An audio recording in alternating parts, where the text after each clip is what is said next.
Hello, Lovies. So, everybody has been asking, tell us about this master's year. What is this thesis about?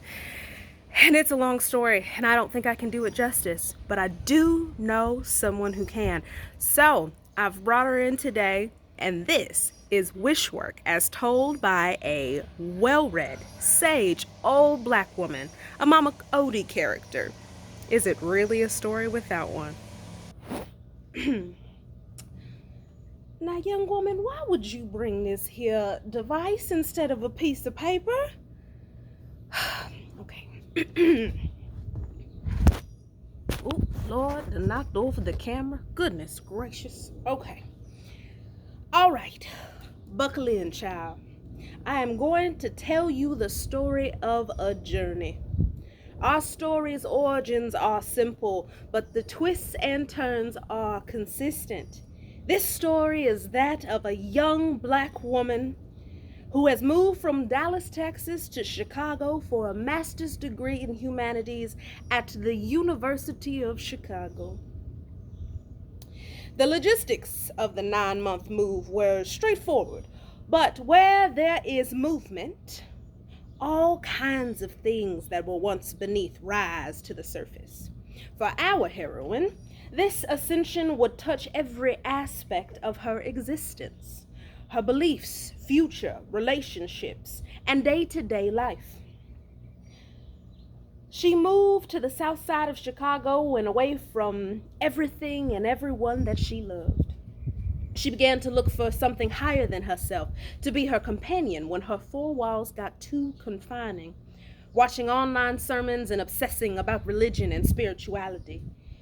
Early into the move, she was invited out to eat by some peers, and they all began to mull over their own relationships with Christianity. A young woman at the table with a frayed haircut told of her religious brother's mistreatment of her for being gay. That night, our young princess had a dream about falling in love with Jesus romantically and a pilgrimage of mystical proportions.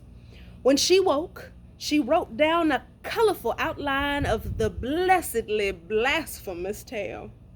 This was a story she could never tell, right? What was it even? A play, said Jesus, and you have to write it.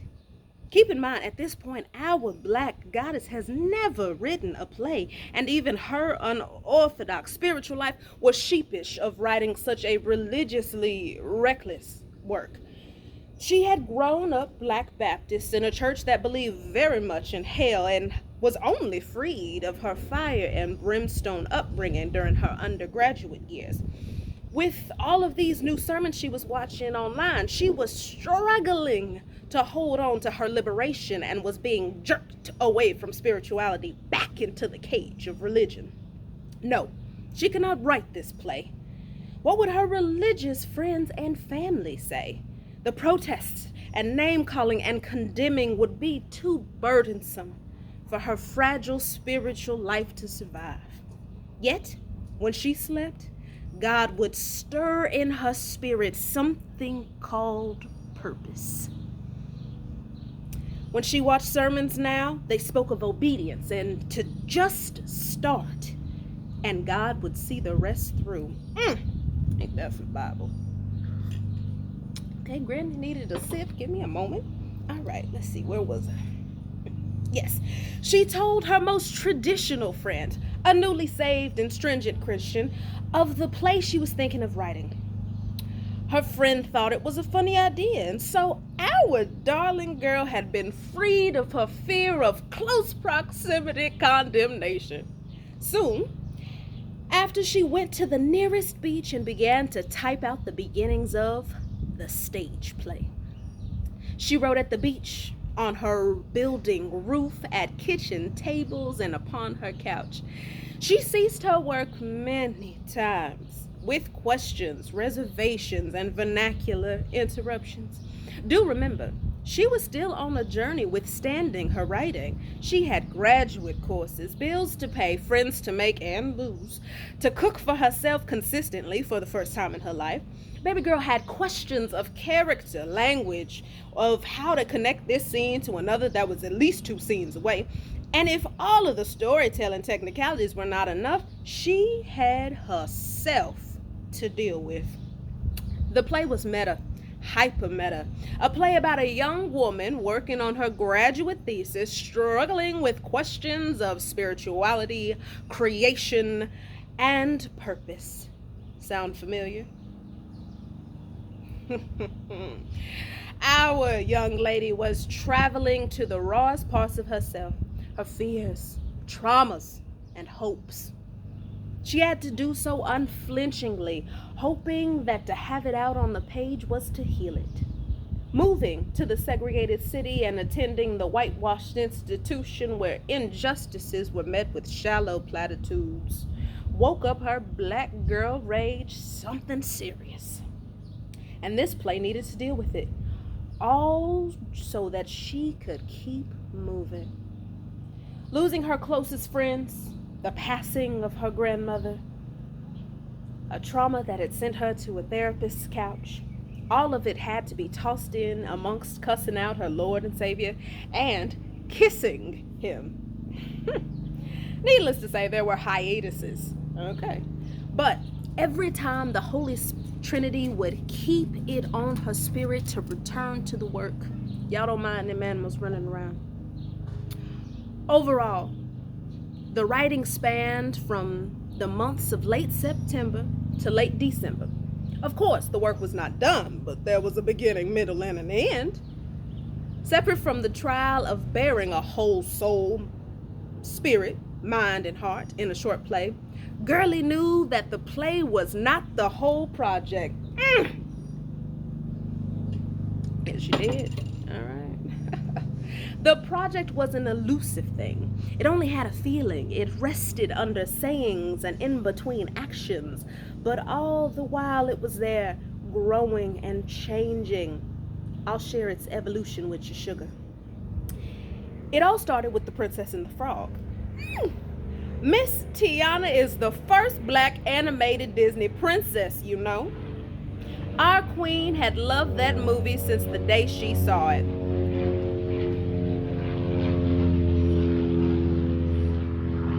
Well, I'm not just gonna sit here and be interrupted during this amazing story, so I guess we'll wait.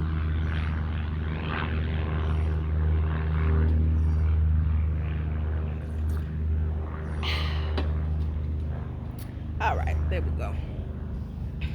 At my age, girl, please. Let's see, where was I? I know we was talking about Miss Tiana.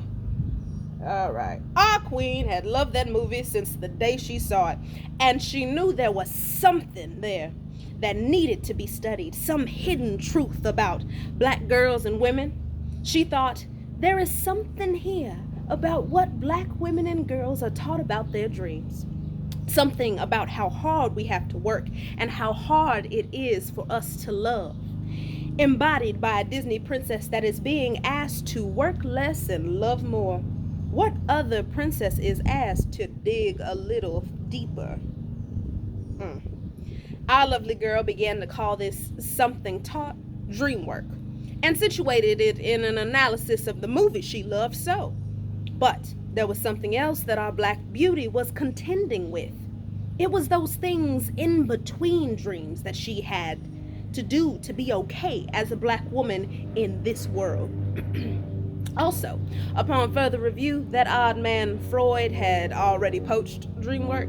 Yes, she would need a new neologism to match what she actually wanted to know. But what was that?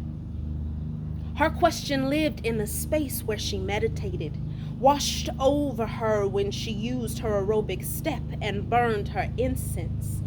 Throughout her praying, in her reading her play nervously to her mama. It was under the strong black woman motif and the collective thought that as black women, we gonna get it done regardless. She was not actually all that interested in what black women were being taught. She wanted to know what they knew. It was an embodied knowledge. She wondered, what can they tell me? She remembered that in The Princess and the Frog, dreams did come true, but everything started with a black girl having to work to make a wish and hold on tight.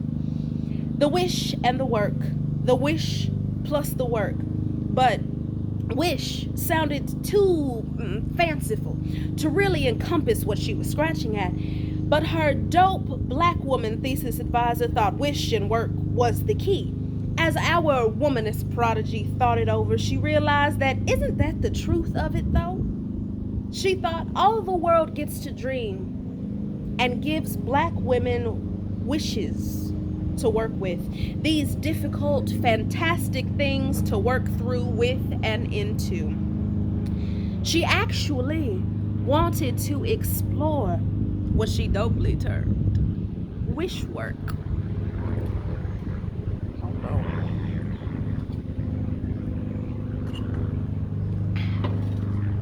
Yes, wish work. An embodied knowledge carried out in and by black women trying to make it happen. Our young queen dreams of being a whole, faith-filled, creative academic that lives and loves well. Wish work is in the doing and the making it do. It is eons beyond self-care and work ethic. This contribution includes the work of actualizing one's dreams, but it also shines a light on the emotional labor that we perform for ourselves. It is her writing the play to actualize her dream of being a playwright. It is also using the play as a therapeutic tool for catharsis and healing. Originally, hers was an epistemological exploration of black women as a whole. However, after interviewing two 30-year-old jobbing sisters for her wish work audio piece, this exploration revealed its secret beating heart. For her, the truth of this investigation was housed in a generation of liberty and optimism. Simply put, it was millennials. The definition of millennial is constantly debated. Some might say they were born between 1981 and 1996, but our girl was born in 97, and she spent her whole life with 96 classmates. So really, there being two different generations makes no sense. For this journey, the years are less important, so the Google definition shall reign supreme. A person reaching young adulthood in the early 21st century. The whole point was that our girls saw that this generation was built different. Their mothers were more concerned with survival than satisfaction of dreams. Mamas who wanted to work good jobs and raised babies without men. This young black woman and her peers had different worries and liberties by virtue of their birth years. This generation and this age of life needed to be explored from the inside before time and life made moments into memories. This is a must, because the enactings of wish work live in the moments and the motions that reflecting back on one's life would wash away. Our creative academic wanted to know how young black women embodied and performed wish work. These women wanted wellness and whole lives. They had dreams of healthy love lives that lived in a mutual exclamation. Oh Lord, hold on. Excuse me. In a mutual exclamation of the Princess Diana line, my dream would not be complete without you. They wanted to be good in mind, body, soul, spirit, heart, and every space in between. Yes. A component of wish work is the spiritual. As this project asks, how do young black women keep light and life within? Sweet Pea did this by engaging in a journey to bring herself in alignment with the holy ones and vice versa. Lil Mama calls this effort or journey waiting. It's the doing of redefining and establishing your spiritual life. Granny done messed up that whole line. Let me go on ahead and do it again, child. Lil Mama calls this effort / journey waiting. It is the doing of redefining or defining and establishing your spiritual life in a way that serves you. There we go. Granny on it again. Ha!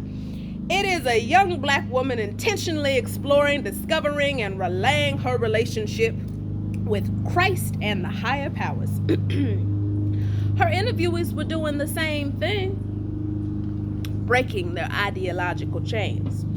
These women were writing their own theopoetics, giving the semiotics of religious texts and subtext a personalized rewrite. That is what the stage play is, isn't it? A modern womanist Christology. Well, that might be what these academics call it. Girl, it's just a testimony with a little twist. Just a tale meant for spreading the love and spilling spiritual tea. A testimony, if you will. These young women, including Oz, had new interpretations of sacred text, personal rituals, innovative ideals of the holy ones. This is not your mama's Jesus. It is a sort of homeophying of Jesus. Jesus Christ, Savior, JC, doesn't matter what you call him, because above all things Girlie could call him, she could call him mine. These young black women sought balanced work and personal lives and wanted fulfilling careers. They left when they were not fulfilled in friendships, at jobs, in love. They dreamed of being amazing teachers who traveled the world. They dreamed of opening their own theaters on the south side of Chicago. And they were about those dreams, working towards them. These women were dealing with modern upsets of their ever-evolving dreams and were finding their own ways of keeping it pushing. She had found her community, which is what black women do better than anyone in the world. Y'all hush that noise. Thank you. Our friend just wanted to learn that she was not alone, just like we all do, and learn tons in the process. These young black women's dreams lives, her term as well, were a textbook and a roadmap. Honey, the dream life is the entire composition of one's dreams, a patchwork of goals, aspirations, hopes, and wishes. There might be another term for this, but since this kind of internality is severely impacted by external factors, black girls and women deserve a lane all their own. Their dream lives of these young black women resonated with her own and gave her invaluable insight. May I share with you what she learned? Now, this ain't written. Girl, I done messed it up again. Oh, Lord. You're going to have to give Granny some grace, okay? Just be kind. I'm going to do it again. Let's see, where was it? Like I was saying, now this ain't law or written in stone. It's just the findings of the relational interviews and introspections. Young black women's dream lives. No, because I told you I wasn't going to let them keep interrupting the story. I don't know what's going on today, but they flying around everywhere. I'm going to do it. We all got time. If you ain't got nothing, you got time, child. All right, let's go. Young black women's dream lives, these 80s and 90s babies, want love that honors that they are individuals with hopes and dreams. They dream of a person who is a partner to grow themselves and their dreams with. They will choose to be alone if this is not on the table. They have had broken hearts trying to find this, but live to love another day. They do not hope to marry solely for money or blind love. They want the whole package. They notice when their actions denote a crisis of self-worth and set to work to rectify this. They take care of their whole wellness, or at least want to. Heart, mind, soul, and spirit. They have some fitness regimen. Pinterest lazy girl workouts, walking the dogs, the jumping jack before the shower. They are conscious of the fact that they should probably eat better. They are more spiritual than religious, but still love them some Jesus. They meditate and light incense and candles. They have their vices that they engage in responsibly. They are aware of and at home in their sexual and feminine power. They work hard for themselves. They always want more but try to enjoy the fucking ride. They want to travel and have nights with their friends. They are waiting to have kids and are making their money. They are going to school and doing the damn thing. They love their mamas and they root for one another. They say, "Yes, queen," to total strangers and laugh with them. They will tell you about yourself. They are fighting to love the parts of them that the world told them was unlovable. Their hair, lips, tummies, melanin. They know that black womanhood is not a monolith. You cannot be too black or not black enough, even though they have heard otherwise their whole lives.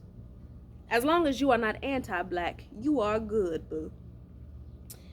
They have some sort of outlet, be it acting, coloring, singing, doing makeup. They are themselves in the workplace. I done lost where I was. Told you not to give me this device. Well, I done pressed a button now. All right, well, I found it. Calm down. Goodness gracious. Okay. They are themselves in their workplaces, but they can write a per my last email like no other. They look good in whatever way is true to them. Trust, there is a whole budget for being a baddie. They read books, watch TV and movies, laugh, cry, call mama, just like anybody else. However, they do it working through the fact that someone touched their hair without permission, said they were pretty for a black girl, and called them articulate. They dance with their friends a little harder because they have to shake through the facts that they are the most educated and least married populations in America. They laugh loudly and with their full bodies because they are always considered angry and are in spaces that were built by theirs but not for them. They write plays about a not white Jesus falling in love with a black girl getting her education because the Chicago South Side is full of black people, but the university up the street is very much not. They know it is never done, that there is always a new wish and always more work.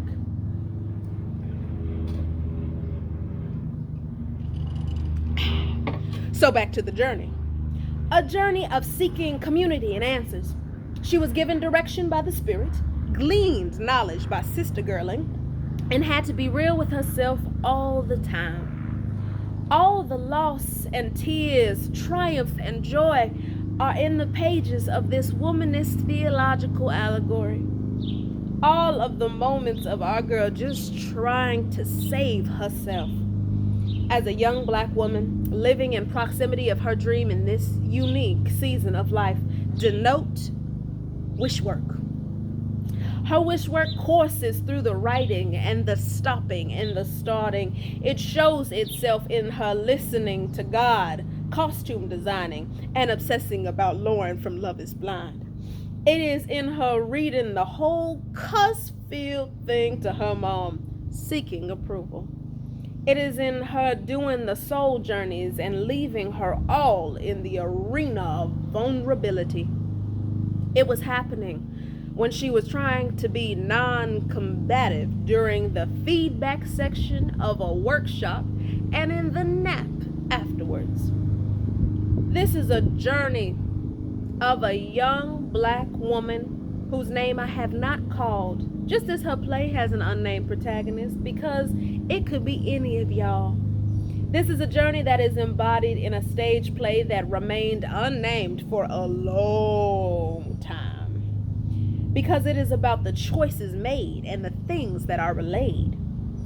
In the Ebonics, the Princess and the Frog motif, the Christian diction, the feelings that other millennial black woman would respond, "Yep, felt that." This journey does not have an end. Maybe she will finish editing the play, or maybe she will not. The master's year will end, but her Wish+Work never will. So then, how do we measure the success of such a consuming, life-changing venture? Other than her own healing and pride in doing the work, The success of all this rests in other black women, other young black women, being given community, peace, a good laugh, and permission to expand their dream lives. Do not misunderstand, this work is not exclusionary, but unless you are a cis trying to do some wish work to make something shake, it is just not made for you. Young black women, I pray you find a home here. Baby, I pray you know that your darkness and light is valid. Here you are the right amount of black and woman and saved.